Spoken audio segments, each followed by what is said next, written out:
Recently Kolkata Bangla চলচ্চিত্রে আলোচিত এবং প্রথম সারির একজন তারকা হলেন মিমি চক্রবর্তী। মূলত এই তারকা চলচ্চিত্রের পাশাপাশি একজন সংসদ সদস্য। মূলত এই জন্য এই তারকাকে চলচ্চিত্রের পাশাপাশি রাজনীতির মাঠেও সক্রিয় দেখা যায়। কিন্তু রিসেন্টলি জানা যায় যে এই তারকা এমপি পদ থেকে পদত্যাগ করবেন। ঠিক এই জন্য তিনি তার পদত্যাগ পত্র নাকি জমা দিয়েছেন, কিন্তু তার পদত্যাগ পত্র এখনও গ্রহণ করা হয়নি বলে জানা যায়। অন্যদিকে কী কারণে মিমি রাজনীতি থেকে সরে দাঁড়াচ্ছেন সেটি অবশ্য এখনও সঠিকভাবে জানা যায়নি। মোরোবা সম্প্রতি সময় বিষয়টি প্রসঙ্গে মিমি জানিয়েছেন যে তিনি মূলত চলচ্চিত্র অঙ্গনে ব্যস্ত থাকতে চায়।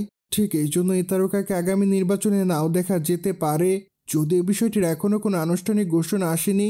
কেননা সম্প্রতি সময় মিমি চক্রবর্তীর হাতে অনেকগুলো কাজ আছে। ঠিক এই জন্য এই তারকা সে সকল চলচ্চিত্র শুটিংয়ের কাজ নিয়ে ব্যস্ত থাকবেন।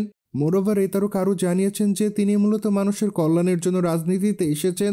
ঠিক এই জন্য রাজনীতির বিষয় নিয়ে এই তারকাকে তেমন কোনোভাবে সমালোচনার শিকার হতে হয়নি, কেননা তিনি তার অঞ্চলের সেবাটা মানুষদেরকে ভালোভাবে দিতে পেরেছেন বলে জানিয়েছেন।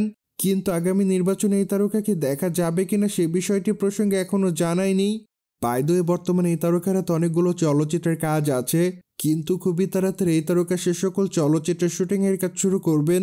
মোরোভার মাত্র কয়েকদিন আগে এই তারকাকে ওটিটিতে অভিনয় করতে দেখা যায়।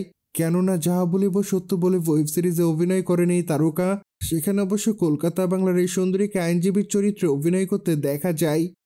সুতরাং জেনে তো নিলেন টলিগঞ্জের তারকা মিমি চক্রবর্তী এমপি পদ থেকে পদত্যাগ করবেন। মোরোভার এই বিষয়টি নিয়ে কোনো মতামত থাকলে আমাদের কমেন্ট বক্সে জানাতে ভুলবেন না। কিন্তু আমাদের চ্যানেলটিকে সাবস্ক্রাইব করে আমাদের সাথেই থাকুন আপকামিং আপডেট জানার জন্য।